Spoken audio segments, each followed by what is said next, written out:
Assalamualaikum warahmatullahi wabarakatuh. Perkenalkan, kami dari kelompok B4, mata kuliah eksperimen teknik biomedis 1 kelas T3. Pada kesempatan kali ini, kami akan mempresentasikan hasil laporan praktikum kami dengan topik Electrical Impedance Tomography atau biasa dikenal dengan nama EIT. Tujuan dari praktikum kami adalah untuk mengenal dan juga mengetahui bagaimana cara kerja serta bagaimana cara merekonstruksi gambar dari citra dengan menggunakan Electrical Impedance Tomography.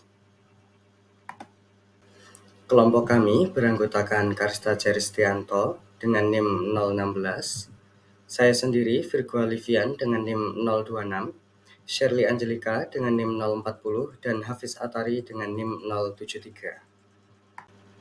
Pada bagian pertama dari presentasi ini adalah kami akan memaparkan bagaimana abstrak dari praktikum kami. Pada laporan praktikum ini, kami menjalankan suatu eksperimen dengan topik Electrical Impedance Tomography atau EIT dalam konteks rumpun kami yakni teknik biomedis. Nah, EIT itu sendiri adalah suatu teknik untuk pemindaian medis yang non-invasif atau tanpa melukai, di mana pemindaian dengan menggunakan EIT ini memanfaatkan perubahan konduktivitas listrik dalam objek yang diamati. Nah, dalam praktikum ini, kami mengaplikasikan berbagai metode untuk merekonstruksi hasil citra EIT. Tujuannya untuk mengidentifikasi dan juga memantau benda-benda berkonduktivitas tinggi, baik itu logam maupun benda-benda isolator seperti spidol dalam Phantom. Selain itu, kami juga memanfaatkan EIT untuk memantau bagaimana perubahan konduktivitas otot betis, otot pada kaki bagian betis terutama, selama kontraksi dan juga relaksasi. Nah, hasil dari eksperimen ini akan menggambarkan bagaimana kemampuan dan keterbatasan berbagai metode rekonstruksi EIT dalam menggambarkan distribusi konduktivitas listrik dalam objek yang diamati. Nah, kesimpulan dari praktikum kami adalah EIT memiliki potensi besar dalam aplikasi biomedis, namun pemilihan metode rekonstruksi yang tepat sangat penting untuk menghasilkan hasil yang akurat dan informatif sesuai dengan maksud dan tujuan yang ingin dicapai dalam berbagai konteks medis dan juga penelitian. Kata kunci pada praktikum ini adalah Electrical Impedance Tomography. Kemudian adalah kita akan membahas bagian pendahuluan. Pada praktikum kami, topik yang dibahas adalah EIT atau Electrical Impedance Tomography. EIT itu sendiri adalah sebuah metode untuk pemindaian suatu objek ataupun suatu bagian tubuh di mana dilakukan secara non-invasif atau tidak melukai dengan memanfaatkan prinsip dasar bahwa jaringan biologis memiliki konduktivitas listrik yang berbeda-beda. Dalam konteks medis, EIT dapat digunakan untuk memonitor pergerakan dan juga distribusi udara dalam paru-paru, atau mungkin bisa juga untuk mendeteksi bagaimana perubahan dalam aliran darah di otak, dan juga untuk memantau perkembangan tumor serta cedera dalam organ-organ tubuh. Di praktikum ini, kami menyajikan hasil eksperimen yang kami lakukan untuk memahami prinsip dasar dan juga aplikasi dari EIT itu sendiri. Melalui laporan ini, kami berharap dapat memberikan wawasan yang lebih tentang EIT dan bagaimana teknik ini dapat berkontribusi, baik itu pada ilmu kedokteran, perawatan kesehatan, maupun ilmu-ilmu medis dan juga ilmu keteknikan lainnya. Nah, selain itu, praktikum ini juga akan membantu dalam memahami secara praktis bagaimana teknologi ini bekerja dan bagaimana aplikasinya dalam situasi klinis. Semua informasi ini akan berguna dalam memperkaya pemahaman kami, mahasiswa teknik biomedis, terkait dengan topik-topik yang dibahas dalam eksperimen teknik biomedis 1 secara keseluruhan. Kemudian kami akan membahas studi pustaka terkait dengan beberapa informasi penting yang menunjang dalam pemahaman kami terkait dengan EIT itu sendiri. Yang pertama, kita akan membahas terkait sejarah EIT. Jadi pada awal abad 20-an, ilmuwan-ilmuwan dunia mulai menyadari bahwasanya jaringan biologis, jaringan pada makhluk hidup baik itu hewan, tumbuhan maupun manusia memiliki konduktivitas listrik yang berbeda-beda. Sehingga pada tahun 1978 ada seorang ilmuwan bernama John G. Webster. Dia mencetuskan ide untuk mengembangkan sebuah teknik pencitraan medis dengan dasar konsep adalah berupa perbedaan konduktivitas listrik dalam jaringan tubuh. Ide ini kemudian menjadi pemicu bagi perkembangan EIT, meskipun saat itu belum ada teknologi yang memadai untuk mewujudkannya. Lalu pada pertengahan tahun 1980-an, ada seorang profesor bernama David C. Barber dan juga Brian H. Brown dari University of Sheffield di Inggris. Mereka berhasil mengembangkan sistem EIT pertama yang dapat digunakan dalam aplikasi klinis. Jadi mereka menggabungkan teknologi elektronika canggih dengan pemahaman dasar tentang konduktivitas listrik dalam tubuh manusia. Nah, sistem ini pertama kali digunakan untuk memonitor pergerakan udara di dalam paru-paru, yang mana ini menjadi salah satu aplikasi klinis pertama dari EIT.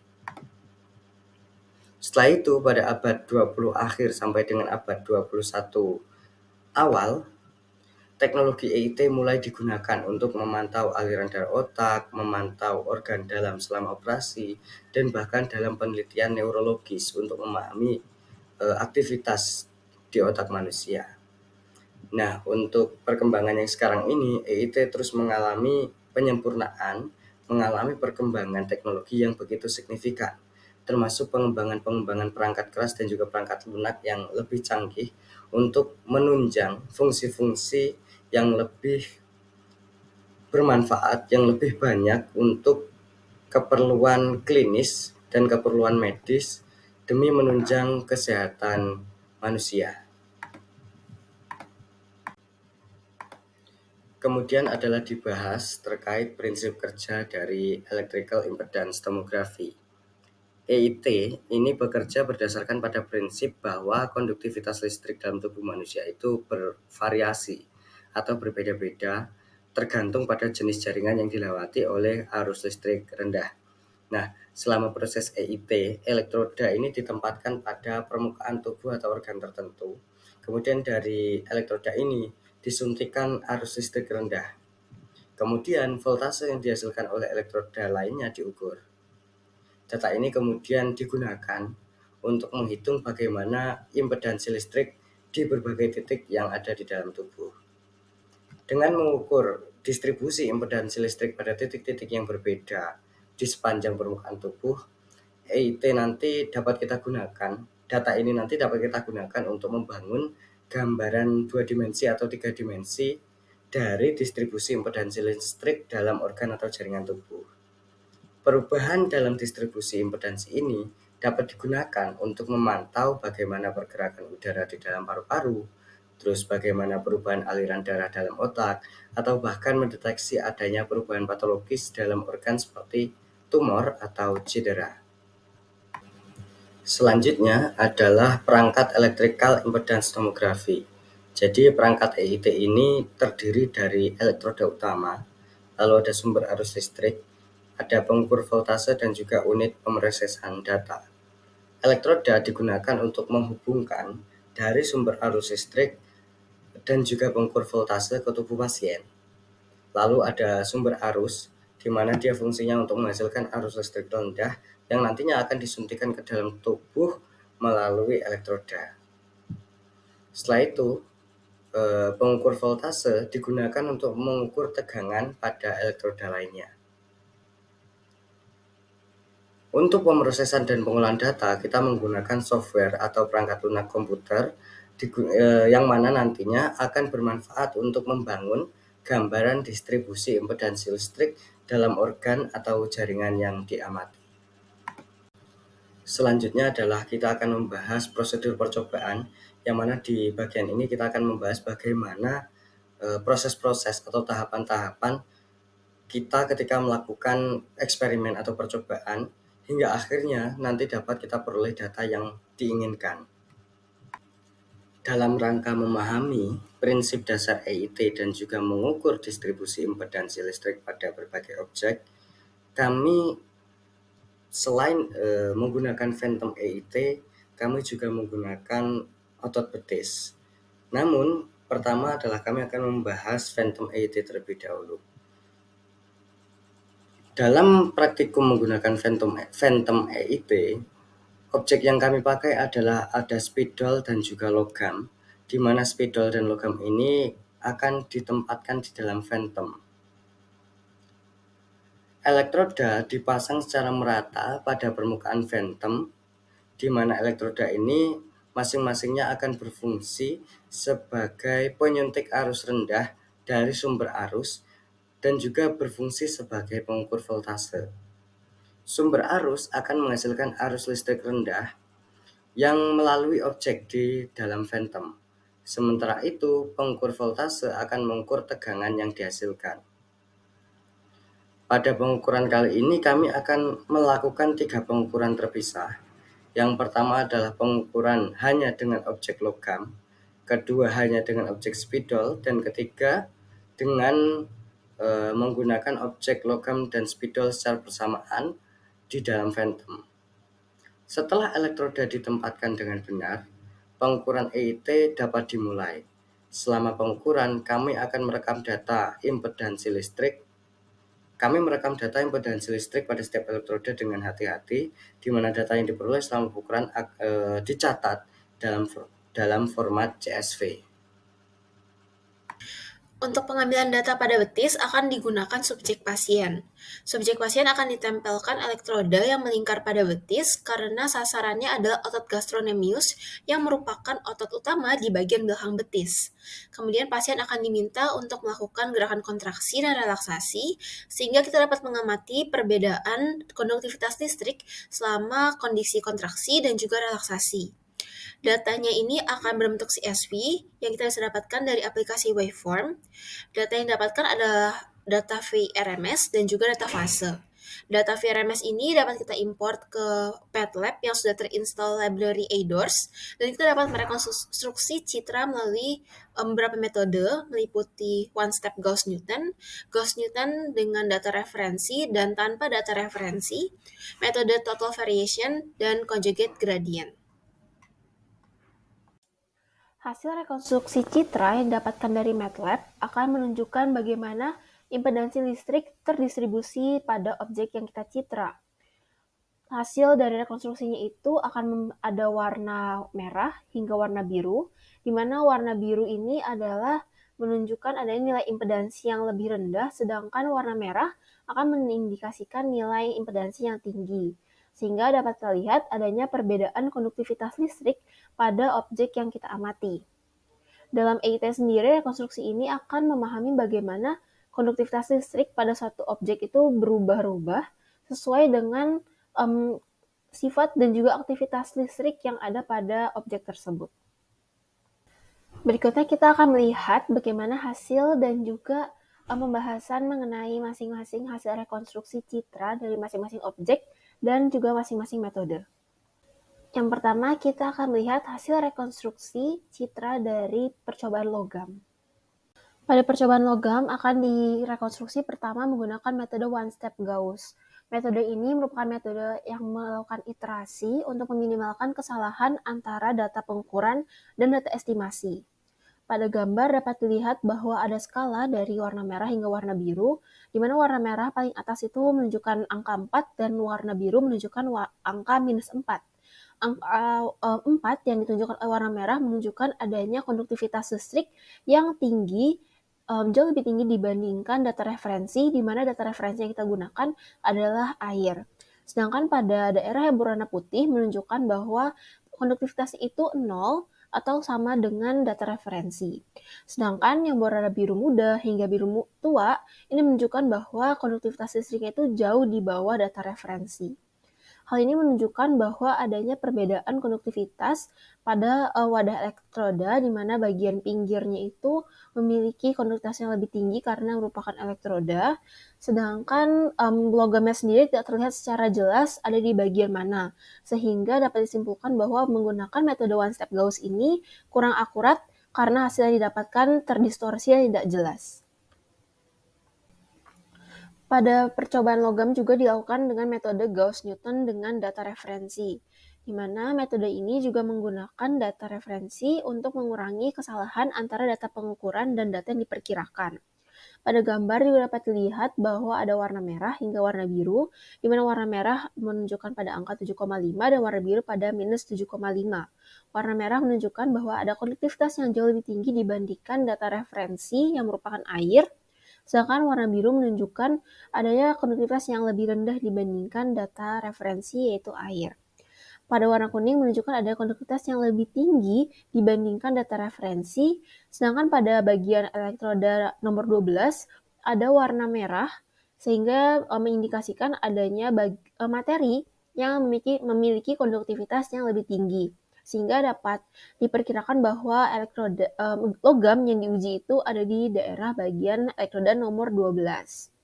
Namun pada metode ini juga terlihat masih tidak akurat karena bisa jadi adanya pengaruh noise pada pengukuran, baik saat pengukuran logam maupun pada pengukuran data referensi, sehingga dapatkan hasil rekonstruksi yang kurang akurat dan tidak jelas. Metode selanjutnya juga menggunakan Gauss-Newton tetapi tanpa data referensi, di mana hasil rekonstruksinya ini menunjukkan dari angka minus 3 hingga 5. Warna biru muda sendiri juga menunjukkan nilai konduktivitas yang lebih rendah, mungkin menandakan adanya udara atau jaringan yang memiliki konduktivitas yang lebih rendah. Warna merah juga menunjukkan adanya konduktivitas yang lebih tinggi, seperti logam, dan warna kuning menunjukkan adanya transisi konduktivitas. Area putih memiliki indikasi ketidakpastian, dan kekurangan pada metode ini adalah metode ini ambigu dalam rekonstruksi dan sensitivitas terhadap noise yang mengganggu konvergensi. Metode selanjutnya adalah metode total variation, yang dalam rekonstruksi gambar akan mengambil data dari distribusi impedansi listrik dengan memprioritaskan hasil yang halus, dan perubahan gradiennya juga akan lebih halus. Gambar pada bagian kiri menunjukkan ada warna biru muda, putih, yang menandakan adanya konduktivitas yang stabil dan cenderung mendekati 0. Sedangkan warna kuning mengindikasikan adanya konduktivitas yang tinggi pada objek dan mungkin mengacu pada struktur atau komponen yang konduktif. Sedangkan warna biru tua ada di bagian elektroda nomor 1 dan nomor 3, menunjukkan adanya hambatan listrik yang lebih tinggi di daerah tersebut. Pada gambar ini juga tidak terlihat adanya indikasi berwarna merah, yang sebenarnya itu menunjukkan konduktif, tetapi tidak terlihat pada gambar ini, walaupun kita ketahui bahwa adanya logam yang memiliki konduktivitas yang cukup tinggi dibandingkan data referensi yaitu air. Kekurangan dari metode ini adalah hasilnya terlalu halus sehingga menyamarkan perubahan konduktivitas pada objek, sehingga tidak jelas di bagian mana objek tersebut diletakkan. Kemudian kekurangan selanjutnya adalah sensitif terhadap noise dan perlu penyesuaian parameter yang tepat. Kemudian juga pada gambar ini terlihat bahwa warna kuning itu seharusnya menunjukkan keberadaan logam yang konduktif, tetapi tidak dapat ditentukan di bagian mana karena ada beberapa area yang berwarna kuning dan kepekatannya cukup mirip, sehingga tidak dapat ditentukan di bagian mana dan bagaimana hasil rekonstruksi dari logam tersebut. Percobaan selanjutnya akan menggunakan metode conjugate gradient absolute. Metode ini merupakan metode iterasi yang akan mencari solusi dengan meminimalkan kesalahan antara data pengukuran aktual dan data perkiraan, tetapi tanpa menggunakan data referensi. Gambar rekonstruksi akan menunjukkan adanya warna merah, warna kuning, yang mengindikasikan adanya konduktivitas listrik yang lebih tinggi di daerah tersebut. Tapi warna biru tua akan menunjukkan adanya konduktivitas yang lebih rendah dan mengindikasikan adanya hambatan listrik. Kemudian warna putih juga menunjukkan adanya perubahan konduktivitas yang ekstrim di sekitar batas objek. Dalam konteks EIT sendiri, perubahan konduktivitas ini menunjukkan adanya keberadaan benda logam yang memiliki konduktivitas yang lebih tinggi. Metode ini dapat mengatasi masalah numerik dan juga menghasilkan gambar yang halus dengan noise rendah, tetapi komputasi yang diperlukan pada percobaan dengan metode conjugate gradient ini cukup lama dan membutuhkan penyetelan parameter yang tepat. Selanjutnya kita akan melihat hasil dari percobaan isolator yang dimana kita menggunakan plastik berupa spidol untuk pengujiannya. Metode pertama juga menggunakan metode one-step Gauss, di mana pada hasil gambar rekonstruksi tidak terlihat adanya perubahan signifikan dalam konduktivitas di sekitar objek spidol. Ini termasuk normal karena spidol sendiri merupakan benda isolator, sehingga warna-warna di sekitar objek tersebut tidak akan menunjukkan adanya perbedaan konduktivitas yang signifikan. Warna yang mendominasi pada rekonstruksi ini adalah warna biru muda dan kuning, mengindikasikan bahwa adanya konduktivitas dari objek air yang merupakan perantara dan sekitarnya, dan ini relatif rendah. Karena spidol sendiri adalah benda isolator dan konduktivitasnya mungkin berbeda dengan air. Tetapi pada metode ini sendiri juga tidak dapat dideteksi perbedaan dengan baik karena sifat air sendiri yang konduktif. Tetapi terlihat juga di bagian ujung pinggir-pinggir wadah itu terlihat warna merah terang yang mengindikasikan bahwa ada benda yang konduktif di sana yang pada percobaan ini adalah elektroda. Metode selanjutnya adalah metode Gauss-Newton dengan data referensi, di mana hasil rekonstruksinya juga menunjukkan perubahan yang minimal dalam konduktivitas di sekitar objek spidol. Warna yang dominan juga terlihat warna biru muda dan kuning, dengan hasil yang cukup konsisten dari metode yang sebelumnya. Tapi metode ini masih kurang efektif dalam mendeteksi perubahan konduktivitas karena lebih terfokus pada data pengukuran aktual tanpa referensi, sehingga tidak terlihat di mana daerah spidol tersebut diletakkan. Ya, baik. Untuk selanjutnya adalah percobaan plastik dengan menggunakan metode Gauss-Newton tanpa data referensi atau yang biasa kita sebut sebagai Gauss-Newton absolute. Nah, dari gambar rekonstruksi ini menunjukkan bahwa tidak banyak perubahan dari konduktivitas pada data persebaran konduktivitas di dalam phantom. Nah, bisa kita lihat bahwa warna yang dominan ini adalah biru muda dan kuning, dan hasilnya itu cukup konsisten, merata gitu. Jadi tidak terlihat ada suatu biru muda pada titik tertentu atau biru pada titik tertentu.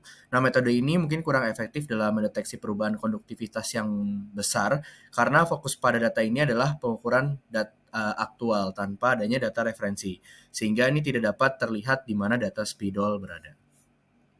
Oke, kita lanjut ke metode selanjutnya dalam percobaan plastik ini adalah kita menggunakan metode rekonstruksi dengan total variation. Nah, dari metode ini, dari gambar rekonstruksi ini bisa terbilang menunjukkan perubahan konduktivitas yang lumayan optimal ya. Karena kita bisa melihat secara langsung adanya objek spidol yang ditandakan oleh benda berisolator rendah. Nah, dalam hal ini berarti benda ini memiliki konduktivitas yang rendah sehingga warnanya cenderung ke biru tua. Nah, dari sini kita bisa melihat nih bahwa posisi dari spidol ini berada pada posisi atas kiri, yaitu di bagian elektroda 1 sampai dengan 4. Oke, untuk percobaan selanjutnya yaitu adalah percobaan plastik dengan menggunakan metode conjugate gradient absolute. Nah, dari gambar rekonstruksi menggunakan metode conjugate gradient absolute ini, kita nggak bisa melihat perubahan konduktivitas secara signifikan karena dapat kita lihat bahwa warnanya ini cenderung merata, ada kuning, ada biru muda, dan juga ada merah sedikit. Namun hal ini tidak sesuai pada spidol karena spidol ini merupakan benda isolator. Nah, tetapi ini ada merah-merah yang mungkin saja metode ini tidak dapat membedakan nilai konduktivitas dari air sendiri yang cenderung menjadi sebuah konduktor.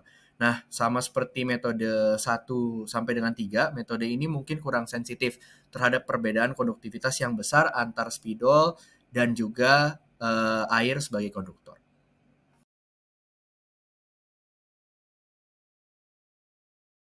Percobaan selanjutnya adalah percobaan logam dan plastik menggunakan metode one step. Gauss. Nah, pada percobaan logam dan plastik ini kita coba menyimpan logam dan juga spidol dalam phantom yang bersamaan. Nah, dengan menggunakan metode one step Gauss ini dapat kita lihat bahwa warna kuning ini mungkin mengindikasikan adanya perubahan konduktivitas yang jauh lebih rendah dibandingkan posisi yang di bawah yang berwarna merah. Nah, warna biru tua ini muncul juga karena konduktivitasnya juga lebih rendah lagi. Nah, dapat kita lihat bahwa warna kuning ini mungkin menandakan air dan juga warna merah-merah ini di bawah di khusus pada area 12 itu dapat kita lihat adanya merah-merah yang mungkin menandakan adanya lokasi logam. Sementara yang biru tua dan biru muda ini mungkin menandakan adanya isolator plastik berupa spidol. Sehingga metode ini cukup baik dalam merekonstruksi gambar dan kita dapat mengetahui di mana posisi spidol dan juga logam. Baik, selanjutnya dengan menggunakan metode Gauss-Newton dengan data referensi.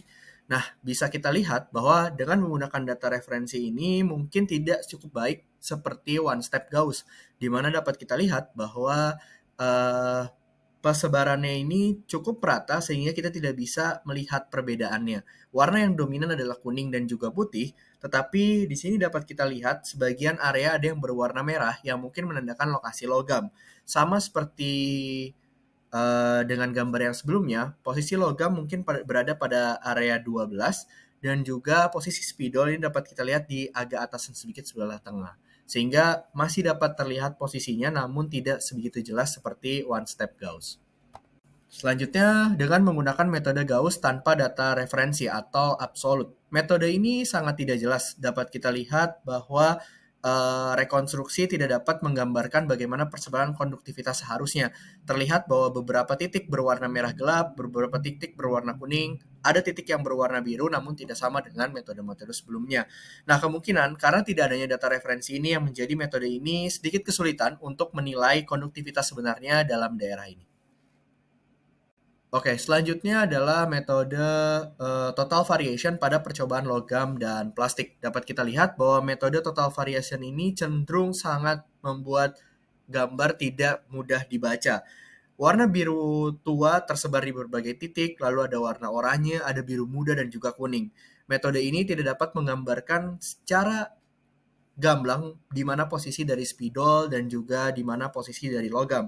Sehingga metode ini kurang baik dalam rekonstruksi pada percobaan logam dan juga plastik. Masih pada percobaan logam dan plastik, metode selanjutnya untuk merekonstruksi kita menggunakan conjugate gradient absolute. Metode ini menghasilkan rekonstruksi yang masih kurang jelas untuk memetakan di mana letak dari logam dan juga spidol. Dapat kita lihat persebaran antara warna merah, warna kuning, warna biru muda, dan juga warna putih ini masih merata ke sebagian arah. Sehingga metode ini mungkin tidak cukup sensitif terhadap perbedaan konduktivitas yang besar antar logam dan juga spidol. Baik, untuk selanjutnya adalah percobaan relaksasi otot betis. Pada percobaan ini kita akan melihat bagaimana electrical impedance tomography memetakan otot dan juga jaringan intratubuh, baik itu tulang otot, untuk mengetahui ketika otot sedang melakukan relaksasi. Dalam percobaan ini kita menggunakan 8 elektroda yang ditempelkan pada betis pasien dan pasien akan melakukan gerakan relaksasi untuk kemudian diambil citra EIT-nya dan kita melakukan konstruksi dengan menggunakan MATLAB. Oke, untuk metode pertama rekonstruksi yang kita gunakan adalah metode one step Gauss. Dari hasil metode ini dapat kita lihat bahwa ada bagian yang berwarna merah terang, ada yang berwarna kuning, ada yang berwarna putih, biru muda, dan juga biru tua. Nah, namun pada gambar ini kita tidak bisa melihat bagaimana posisi lapisan yang dimulai dari kulit, otot, kemudian tulang dari kaki manusia. Di sini cenderung data terlihat lebih didominasi oleh warna biru muda dan putih, dan kemudian ada merah di tengahnya. Metode ini sepertinya agak sedikit kesulitan dalam mengidentifikasi perbedaan konduktivitas antara ketiga komponen tersebut. Selanjutnya adalah dengan menggunakan metode Gauss-Newton dengan menggunakan data referensi. Nah, hasil rekonstruksi dengan metode ini mungkin tidak jauh berbeda dengan metode sebelumnya, yang juga tidak mampu dapat menggambarkan perbedaan antara otot, kulit, dan juga tulang. Nah, meskipun gambar ini mungkin lebih memiliki warna merah gelap, namun gambar ini menggunakan data referensi air, sehingga mungkin saja tidak dapat menggambarkan cukup jelas untuk mengidentifikasi komponen-komponen mana yang mewakili otot, lalu kulit, dan juga tulang. Berbeda halnya dengan metode Gauss-Newton tanpa data referensi pada percobaan reaksi otot betis. Metode ini mungkin dinilai lebih baik karena bisa menggambarkan konduktivitas dari otot kulit maupun tulang. Warna merah dan kuning itu adalah daerah otot dengan konduktivitas tinggi, warna biru dan putih adalah daerah tulang dengan konduktivitas rendah, dan warna kuning yang mengelilingi merah itu bisa mengindikasi kulit sebagai penghalang isolator yang mengelilingi otot. Pada metode yang keempat yaitu total variation, metode ini tuh menggambarkan konduktivitas dari otot kulit maupun tulang, seperti kurang jelas karena warna dominan itu adalah warna biru muda.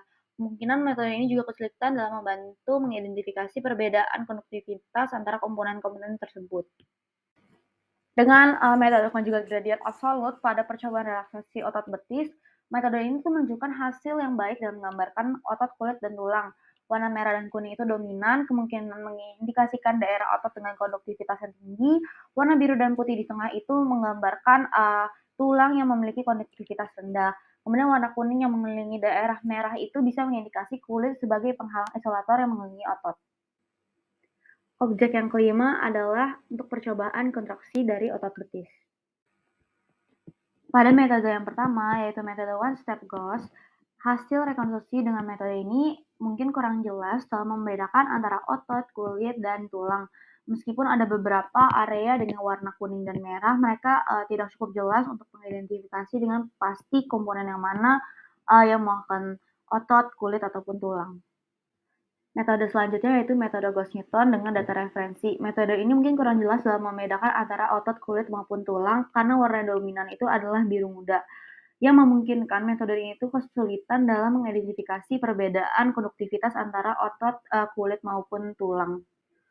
Metode yang selanjutnya yaitu metode Gauss-Newton tanpa data referensi. Metode ini menunjukkan hasil yang baik dalam menggambarkan otot kulit maupun tulang karena warna merah dan kuning itu dominan yang mungkin mengindikasi daerah otot dengan daerah konduktivitas yang tinggi. Warna biru dan putih di tengah itu menggambarkan mungkin mengindikasi tulang yang memiliki konduktivitas yang rendah. Warna kulit atau warna kuning itu diindikasi dengan warna kuning sebagai penghalang isolator yang mengelilingi otot. Kemudian jika dibandingkan dengan data pada 4.4.3, perbedaan antara kontraksi dan reaksi otot dapat terlihat lebih jelas dengan warna yang dominan adalah biru muda selama relaksasi dan perubahan menjadi merah selama kontraksi. Selama kontraksi otot ini terjadi peningkatan konduktivitas listrik di daerah otot yang menghasilkan warna merah yang lebih terang. Hal ini mengindikasi bahwa peningkatan aliran arus listrik melalui otot yang sedang berkontraksi itu. Nah, sebaliknya selama reaksi otot, warna biru itu lebih kemungkinan dominan karena mengindikasi bahwa konduktivitasnya itu sedang rendah ketika otot sedang dalam keadaan santai. Perbedaan ini dalam warna antara kontraksi dan relaksasi dapat digunakan untuk perubahan dalam memonitor respon konduktivitas selama otot bekerja. Metode yang keempat yaitu metode total variation. Hasil konstruksi dengan metode ini tuh mungkin juga kurang jelas dalam membedakan antara otot, kulit, maupun tulang. Meskipun ada beberapa area dengan warna kuning dan merah, mereka tidak cukup jelas untuk mengidentifikasi dengan pasti komponen mana yang mewakilkan otot, kulit, maupun tulang. Metode yang terakhir adalah metode conjugate gradient absolute. Metode ini tuh menunjukkan hasil yang baik karena menggambarkan otot, kulit, dan tulang. Warna merah dan kuning itu dominan mengindikasi daerah otot dengan konduktivitas tinggi, warna biru dan putih tengah menggambarkan indikasi tulang yang dengan konduktivitas rendah, kemudian warna kuning yang mengelilingi daerah merah bisa mengindikasi kulit sebagai penghalang isolator yang mengelilingi otot. Kemudian metode ini juga menunjukkan perbedaan antara kontraksi dan reaksi otot dengan warna dominan biru muda sama relaksasi dan merah pada saat kontraksi. Selama kontraksi terjadi peningkatan konduktivitas listrik yang dihasilkan oleh warna merah yang lebih terang. Ini mengindikasi bahwa peningkatan aliran arus listrik melalui otot yang sedang berkontraksi. Warna biru muda itu pada saat relaksasi mengindikasi konduktivitas yang lebih rendah ketika otot sedang dalam keadaan santai. Seperti halnya pada metode yang ketiga, perbedaan dalam warna antara kontraksi maupun relaksasi dapat digunakan untuk memotong perubahan dalam respon konduktivitas selama perubahan status otot. Bagian selanjutnya adalah bagian kesimpulan. Berdasarkan hasil pengamatan dan pembahasan telah dilakukan, dapat disimpulkan bahwa EIT berfungsi untuk memonitor perubahan dalam konduktivitas listrik dalam objek yang diamati. Praktikum ini juga membuktikan bahwa EIT dapat digunakan dalam aplikasi teknik pemantauan biomedis seperti contohnya kontraksi otot, kemudian identifikasi komponen dalam fantom dalam berbagai konduktivitas. Selain itu, metode-metode yang digunakan seperti one-step Gauss-Newton, Gauss-Newton dengan data referensi, Gauss-Newton tanpa data referensi, total variation, dan juga conjugate gradient itu memiliki kelebihan dan kekurangannya masing-masing dalam menggambarkan konduktivitas listrik pada objek. Sebagai contohnya, kelima metode ini dapat merekonstruksi dan menghasilkan gambaran yang berbeda-beda dalam mengidentifikasi lokasi dan karakteristik benda-benda.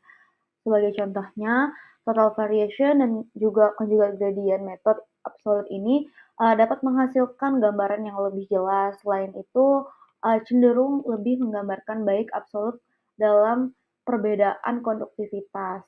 Berbeda halnya seperti one-step Gauss-Newton mungkin lebih kurang efektif dalam mengatasi perubahan ekstrem dalam konduktivitas.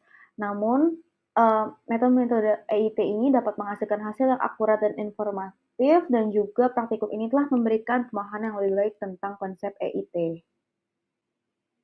Selanjutnya adalah bagian daftar pustaka. Berikut adalah daftar pustaka atau referensi yang digunakan dalam percobaan ini. Sama seperti sebelumnya, berikut adalah daftar pustaka lanjutan yang digunakan dalam percobaan ini. Sekian presentasi dari kelompok kami ucapkan terima kasih.